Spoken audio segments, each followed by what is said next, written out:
పెళ్లి ఫిక్స్ అయిందా? తెలుగు మ్యాట్రిమోనీకి థ్యాంక్స్ చెప్పాలి. పెళ్ళంటేనే తెలుగు మ్యాట్రిమోనీనే. 26 సంవత్సరాల నమ్మకం, లక్షలాది సంతోషకరమైన వివాహాలు. తెలుగు మ్యాట్రిమోనీని డౌన్లోడ్ చేయండి. రామాయణ సినిమాకి సంబంధించిన 2 మేజర్ అప్డేట్స్ వచ్చాయి అంతే. అవి తప్పితే మళ్ళీ ఇప్పటి వరకు సినిమాపై ఒక్క అప్డేట్ కూడా ఇవ్వట్లేదు. కనీసం షూటింగ్ ఎంతవరకు వచ్చిందో కూడా ఐడియా లేదు. మే 9న సాయి పల్లవి పుట్టినరోజు. దాంతో రామాయణ షూట్ పై మేజర్ న్యూస్ బయటకు వచ్చింది. మరి అదేంటి? ఇంతకీ సినిమా అనుకున్న టైంకి వస్తుందా?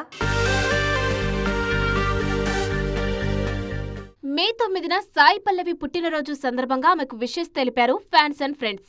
ఎప్పుడూ చేతిలో 2-3 సినిమాలతో బిజీగా ఉండే ఈ బ్యూటీ ఇప్పుడు కేవలం రామాయణపైనే ఎక్కువగా ఫోకస్ చేస్తున్నారు. ఈ సినిమాలో ఈమె సీతమ్మ తల్లిగా నటిస్తున్నారు. నితీష్ తివారీ తెరకెక్కిస్తున్న ఈ చిత్రంలో రాముడిగా రణబీర్ కపూర్, రావణుడిగా యష్ నటిస్తున్నారు. రామాయణ షూటింగ్ కొన్ని రోజులుగా నాన్ స్టాప్ గా ముంబైలోని ఫిల్మ్ సిటీలోనే జరుగుతుంది.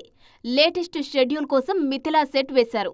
ఈ సెట్లోనే సీతా స్వయంవరం సన్నివేశాలు చిత్రీకరించారు. కొన్ని రోజులుగా రావణుడి పాత్రపైనే కంటిన్యూస్ గా షూట్ జరుగుతుంది. సాయి పల్లవి మరికొన్ని రోజుల్లోనే షూటింగ్ లో జాయిన్ కానున్నారు. రణబీర్ కూడా ఇదే వారంలో షెడ్యూల్లో చేరనున్నారు. రామాయణతో పాటు మరో 2 సినిమాల్లోనూ నటిస్తున్నారు సాయి పల్లవి. ధనుష్ హీరోగా రాజ్ కుమార్ పెరియాసామి తెరకెక్కిస్తున్న D55తో పాటు కల్కి 2లోనూ ఈమె హీరోయిన్ గా నటిస్తున్నట్లు తెలుస్తోంది. అలాగే విజయ్ సేతుపతి మణిరత్నం సినిమాలోనూ పల్లవినే హీరోయిన్ గా తీసుకున్నారు.